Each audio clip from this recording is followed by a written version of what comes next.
Agent is coming your way. That is between 8 and 9, where we'll chat through the stories of the week. We have two Irishmen playing in the AFL Grand Premiership Final at the weekend. So Colin Begley is going to chat to us about Zach Toohey, who's done amazing things in Australia, and Mark O'Connor as well from Dingle, both playing for Geelong against Sydney Swans. And then between 9 and 10 we'll hear from Stephen Kenny, who's been talking about various things out of Hampden. Dan McDonnell of the Irish Independent will pop into studio as well. Much to discuss. Mick McCarthy is here in studio. Hello. Greetings, Joseph. Hello. And Richie McCormack, you're there as well. Hello. Good fellows, good evening. So it's probably just gone under the radar just by dint of geography what a great career Zach Toohey is having. The grand final this Saturday, 5:30 Saturday morning. I know. If you're feeling interested. Those of you with kids, or even those of you who can record things on the television, which is most of you, can keep an eye on that. So Zach Toohey will be playing his 250th AFL game, which coincides with the grand final. And that puts him just 20 appearances off Jim Steins' record. And, you know, he was doing a little bit of reminiscing. He's not doing too much because he's conscious of the fact that there is a final to win. But he remembers when he first went over there to Carlton, and the sense was, well, if you're going over from, you know, the vantage point of GAA player of a certain age, and if you play 100 times, you've had a great career. That's stellar. So to hit 250 is a big deal, even to the extent that looking at the Australian media, they're very much noting it as well. So good on him, to say the least. That's the thing about AFL that we get, like, you know, that might be different from football a lot of the time. Is like we're watching all Aussie rules coverage whenever you watch it through the prism of full Australian media.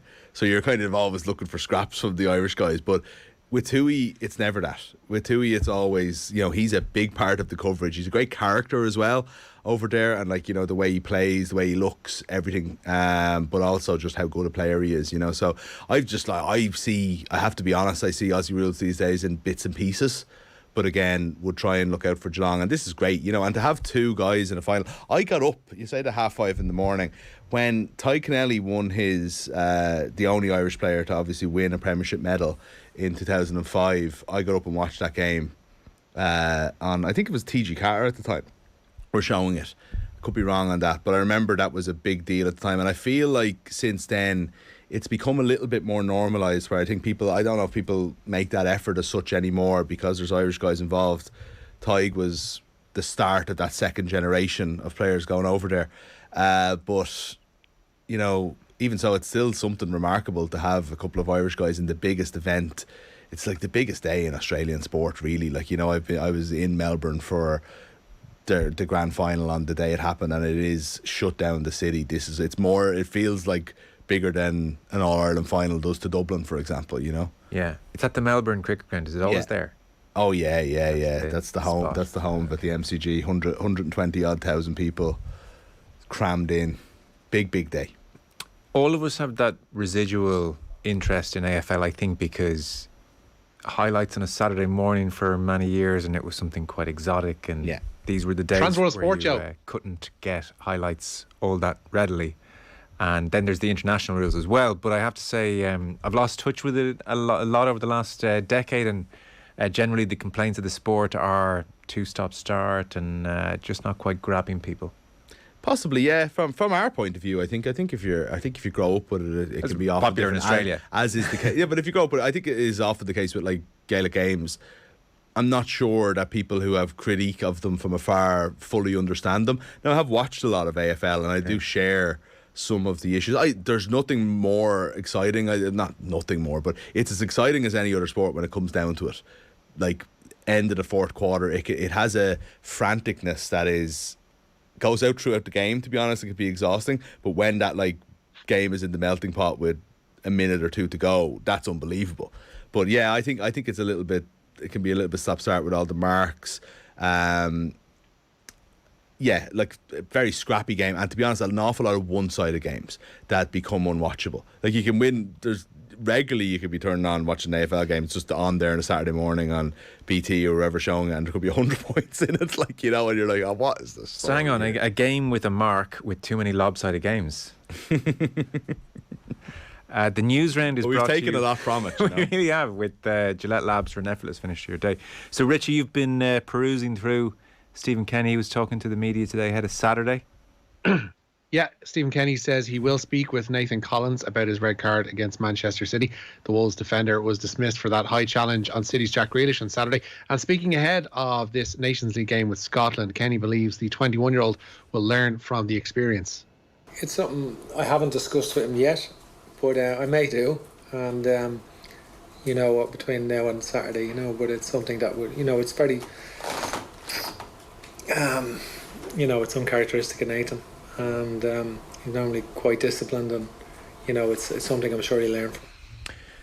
Well, there was the video, I don't know if you've seen it as well, Richie, of the team gathering at the hotel, just, in the social media age, the digital department in the FAI just recording the various comings and goings, and it was all going very nicely until, I said until, this improved the offering. They were all turning up, they were getting out of their cars, they were getting... They're in the team room, with, by the way, Derry City Shamrock Row was very much on the big screen when they were saying their hellos, and if you go onto the FAI Twitter feed, you'll see it, but they're all saying hi and lots of high fives as footballers do. And James McClain gets there and says hi to Nathan Collins, and then starts doing an impression of Nathan Collins refusing to leave the pitch after he'd been sent off, like looking around going, it's going for the ball, jeez. And McClain was like, just get off the pitch, which is good. I'm glad they left that in. Yeah, definitely. Nathan Collins took it very well. I don't think he was. I don't even know what hotel they stay in. I've never looked it up or it's Castleknock now. But I feel like I know the front of that hotel incredibly well, because I've seen every Irish player for the last 4 squads get out of their car, get their little suitcase and walk in with a smile and a wave. Portmarnock for the longest time, Richie. Malahide was it as well? Has Richie gone? Frozen? Richie's either gone or he just doesn't have any opinion. Hello. You're back. Portmarnock, I was thinking for the longest time. Is it Castleknock now?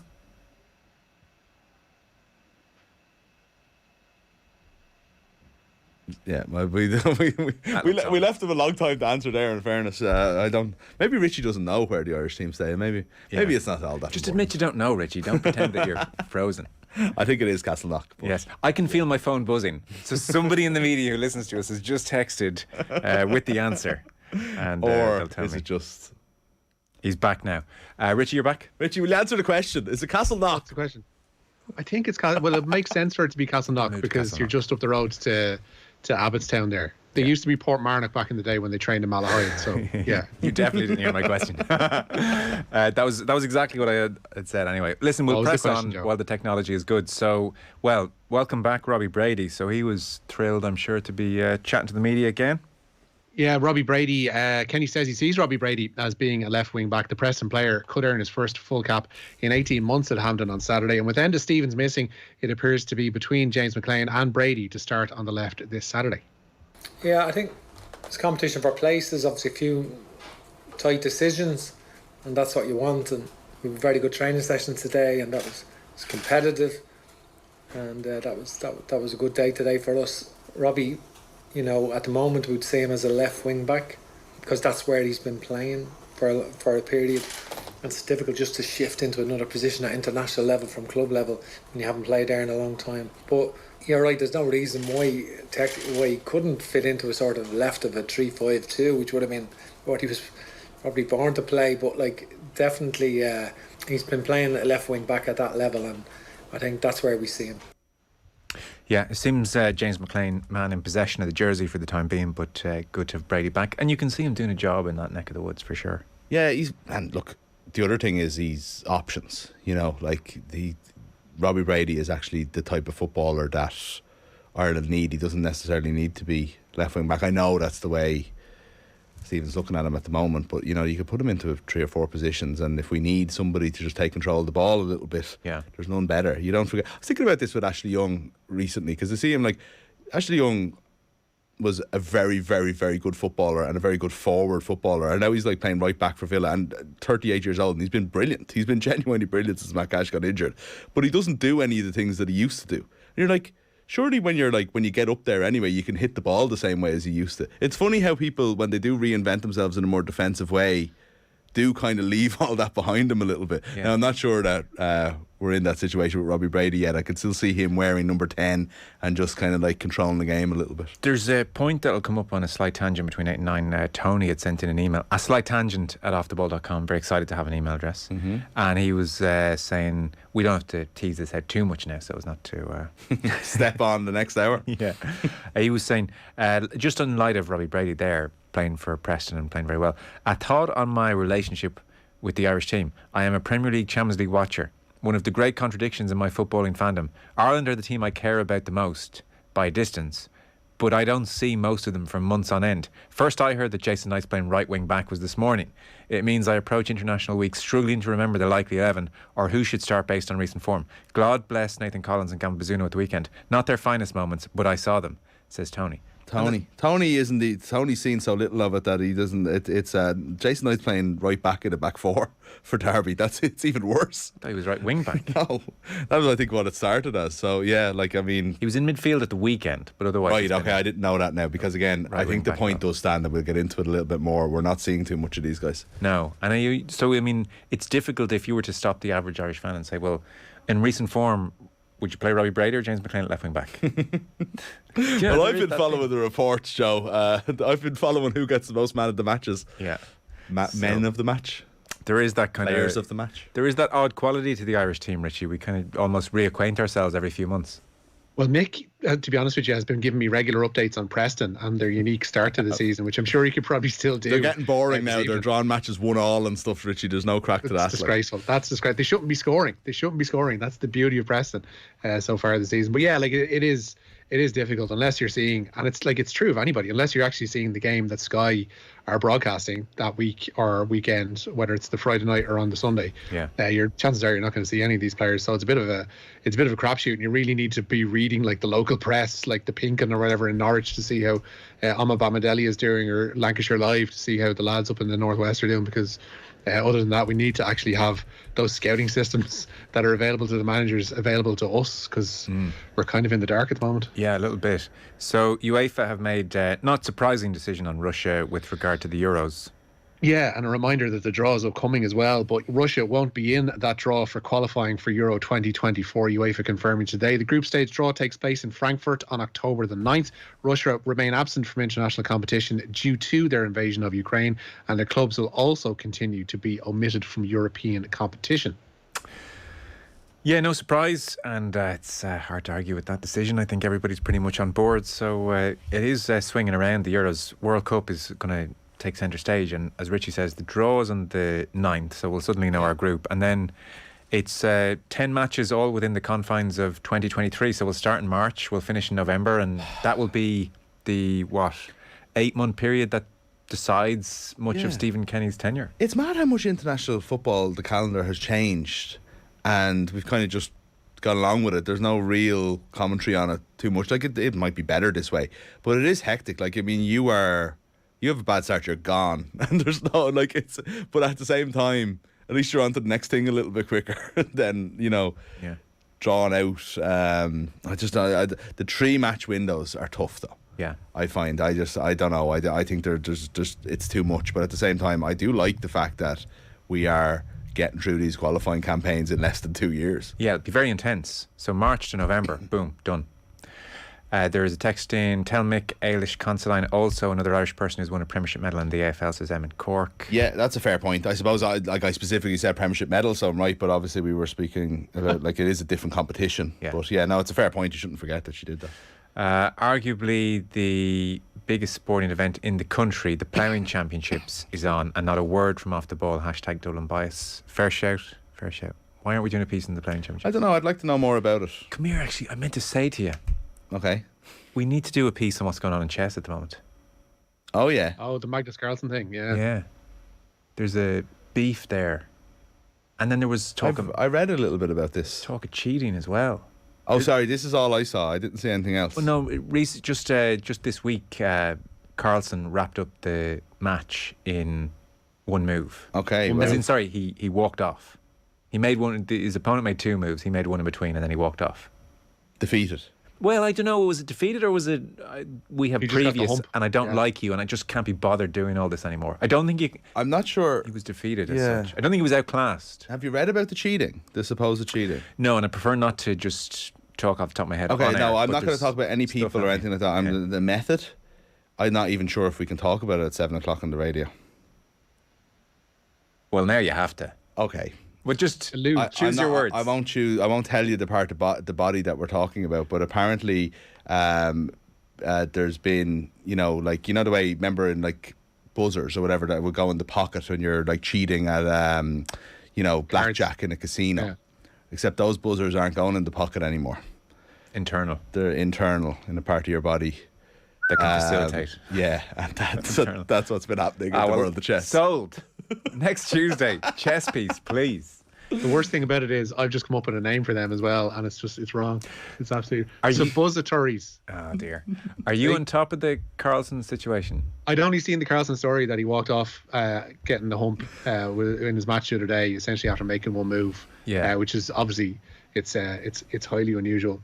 But yeah, like it's often one of the most fascinating. If you want to call it a sport, you can do sports. You can, and anybody who hasn't seen the documentary about Bobby Fischer that did the rounds about a decade ago, like I'd urge them to seek it out because it's amazing and kind of touches on some similar themes, I guess, that are currently unfolding in the world of chess at the moment. Did you watch that Netflix show, Joe? Said that would have been right up your street. What was it called again? No, it was a show. It was a drama about a chess prodigy. Queen's Gambit. Queen's Gambit. It was brilliant. Really good. Yeah, really good. I don't know. Did that do for chess what Drive to Survive did for Formula One? I downloaded the app on the back of that. Yeah, to Started- play. yeah. Okay, yeah. But did it make you more interested in competitive chess? You can't. No. I think that's one of those sports that, I mean, watching You those may as well be watching those types play chess is computer lost on me. code. Yeah. Yeah. I'd be better off watching two 10-year-olds play chess so I could follow. And shout from the sidelines, "You're doing it wrong." Yeah. Egypt. Yeah. We'll do something. I'm just flicking through this Magnus Move your Carlsen pawn. story. People saying this is unprecedented. I can't believe it. That just happened. Magnus refusing to play against Hans. Okay. He will play the tournament, but he's saying I will not play against him. So I don't know what's going on there. We'll find out anyway. This is Sorry. actually I'm sold. No, it's juicy. Chess piece sold. How did that come up? Sorry. No one knows. Don't worry That's about what you it. call a slight Don't worry tangent, about it. This is. We'll never find our way back. Yeah. If anyone can remember how that came up, 53106. So Oh, somebody texted in about the ploughing. the ploughing. Which we ignored again. Yeah, sorry. And we went. They said we had a Dublin bias because we didn't cover the ploughing championship. So Sorry. we started talking about possibly one of the most elite sports in the world. My thought process there, without voicing it, was: is ploughing a sport? Is chess a sport? Boom, and then I was off. Yeah. See, when they mention the ploughing championships, I can't be alone in forever imagining those American tractor pull competitions that they have in like giant stadiums, Yeah. whereby they just drag big, hefty pieces of machinery made by Massey Ferguson along a dirt track. If that's what the ploughing championships was, I'd probably go. I know. Sounds like a bit of crack. Is there a judging someone's ploughing ability component to the ploughing? Yeah, I think so. Yeah, Yeah. I think it's that is what it is. But unfortunately, it's been taken over by big radio. Yeah. Like Commercial news talk interests and have stuff gotten in like the that down there, and people selling kind of like gourmet food in paper trays. You were saying Scalacci was there with Ray Houghton? Scalacci and Ray Houghton were there taking on each other in a pizza making competition. What? That's completely normal, Joe. Yeah. Yeah, so Ray Houghton and Scalacci. I don't think I think that's not the first time they've been paired up, by the way, as well. Who was in the ad with Oh. Scalacci? Was that Ray Houghton in the was it Smithwick's ad? Smithwick's, yeah. Yeah. Was it George Wendt from Cheers? No, I think it was an Irish player. I think he might have done a couple. Wasn't Packy Bonner like I'm not diving in sure. and taking his pint off him or something, was it? And then falling out the side door of the pub while Scalacci walked to the bar. Anyway. Scalacci's looking well, by the way. Deep fish cut. He is looking well, yeah, he is. Yeah, he's got the tatch on the head, but still looking well. Yeah. So the Live Golf types have written a letter. In effect, this is part of the wider, and it's like for their existence going forward, they have to have world ranking points. That is like their main mission right now. That's what they're trying to do. They're having these competitions. There's loads of money. Everybody's very happy. But if there's no world ranking points, it gets messy on quite a few fronts, including getting into majors for some of their better players. So they've written a big letter, apparently, Richie. I haven't seen it yet. Yeah, no surprise this is probably coming the same week as the President's Cup either, but golfers signed up to the Saudi-funded Live Golf are pleading with those in charge of the official World Golf Rankings to include Live results in their tallies. The 5 Live Golf events have come and gone without World Ranking points being attached. Their golfers claim continued omission from the official World Rankings would render them inaccurate and incomplete. And of course, unlike other tournaments used to tabulate the rankings, Live events are played over 54 holes with no cuts. Like, there is a certain truth in what they're saying, in that if they continue to omit Cam Smith, Dustin Johnson, Brooks Koepka, Bryson DeChambeau, etc. from the world rankings, pretend they don't exist, that does completely undercut the world rankings. Now, one of the arguments back against that is, well, 54 holes against a limited field, that's not a level playing field versus those of us playing 72 holes against, the whole tour. So you're still having a joke tour with these 54 hole events. So that's the argument against them. But 100%, there has to be some, like, you have to sanction an event for it to be a world tour event. Like, I mean, it's Tiger Woods could turn up at an open day somewhere, and if you want to put it that way, like, there needs to be some sort of rules on it. And I completely agree that those reasons not, like, I mean, I do think it eventually will come in, but in the meantime, it's like if they don't want to slip down the rankings, they have other tournaments they can play in. Yeah, the majors only, is it? And then the European Tour events, the PGA, they're banned. Yeah, the top guys still get into the majors by dint of having won them relatively recently and being already in the top 50 or whatever, and in the top 50, but they're slowly but surely slipping out of the top 50 as time goes on, and so they're in a race against time. But it's the only I suppose deterrent, weapon at the disposal of, I don't know what you even call the establishment of golf. I totally agree, but I think we're now at the point where you put down your weapons and accept the fact that this thing is real and it's here. Yeah, we'll see how real it is though when players are not being able to play in majors or are not in the world rankings. Maybe. I understand that it's a very, very risky strategy. Yeah. I'm just saying, they've all signed multi-year contracts. Yeah. Like they're going to be there. I just think they're going to have to play ball with them. But again, maybe it forces the merge or the agreement or whatever, whereas when then ultimately Live don't have the exclusive access that they currently have. Like some negotiation. Live will negotiate on behalf of those players as well. It's not as if they'll have to rip up their contracts or anything. Yeah. There's a text in saying the semi-final between Hawthorn and Sydney in last week's AFL was one of the great sporting events, only a point in it. Still a huge achievement to have 2 Irishmen involved. I wonder if there'll ever be an Irish sports person at a Super Bowl, etc., says Dara in Galway. And Gavin says, not only has OTB ignored the chess cheating scandal, it's also ignored the serious hooligan problem within the game. I think that's a joke. I don't know. It might think not it is. The World Rowing Championships, Richie? Yeah, Lydia Heafy finished second in her repechage today to qualify for the AB semi-finals of the women's lightweight single sculls at those World Rowing Championships in the Czech Republic. She'll return for that semi-final on Thursday morning. Galway duo Katie O'Brien and Stephen McGowan were also back in the water, or will be back in the water on Thursday for the repechage of the para mixed double sculls after finishing third in their heat this morning. T20 World Cup. Just around the corner, and the Ireland men's squad for that T20 World Cup in Australia has been announced. Andy Balbirnie will captain the side with 15 players in all selected for next month's campaign. It's Ireland's first major tournament under new head coach Heinrich Mallon.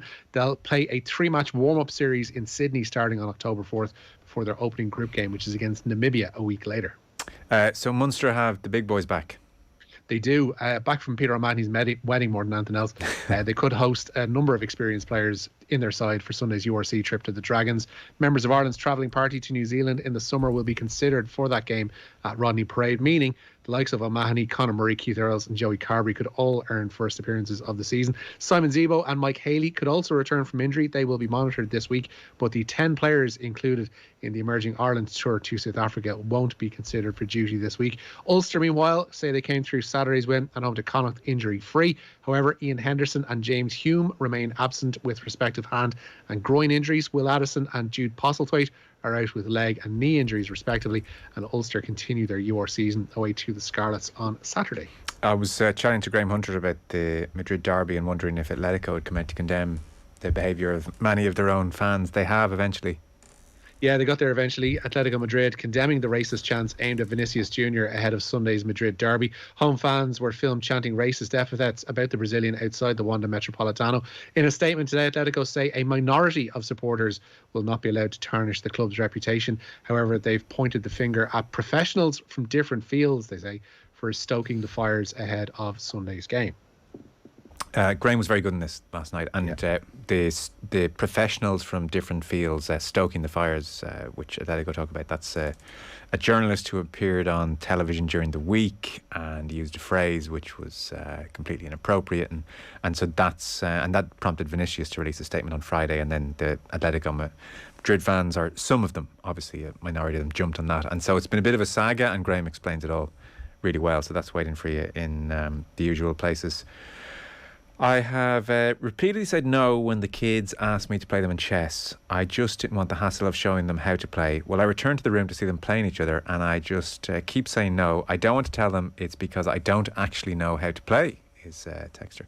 Do you know, I mean, look, I would say even a very average chess player could beat me in about 6 moves. But when you're playing someone of your own level, it's not as complicated as you might think, chess, to get to grips with. What the rules are and what you're supposed to do. You could be playing in 10 minutes. But the depths of it. I remember, I haven't played it in years and years and years. I used to play it in school. We used to all play it in like primary school even. And it got to the stage where I thought I was decent against people that I thought I was, that I was up against. I remember about 4 or 5 years later then playing a friend of mine who would be a chess player and thinking, I'm well able for this, and 3-4 moves gone. Yeah. And it's I'm sure he'd be the same playing against someone at a higher level. It's the depths of strategy and ability in that game. It's unbelievable actually, if you think about it, because it is ultimately just a few. I'm the type who almost starts panting when I can see that my bishop could make a big strike. You know what I mean? You're giving the game away. I'm thinking 1 move ahead here. So on the ploughing championship situation, depth, straightness and tidiness of the furrow ploughed is what's judged. Do you lads not listen to Pat Kenny in the morning, or what? So obviously that was discussed this morning. Tidiness of the furrow ploughed sounds like it could be an essay written. It's a lovely sentence. Yeah. I feel like it'd been a Robert Frost poem. Maybe that's it. Yeah, exactly. Thanks for mentioning chess and OTB. We are going to do the piece next week. 100% chess piece coming your way. This is Anthony in Swords. There is no... Oh dear. It doesn't reflect well on us. There is no truth to the reports of buzzers or anything like them in players' private parts.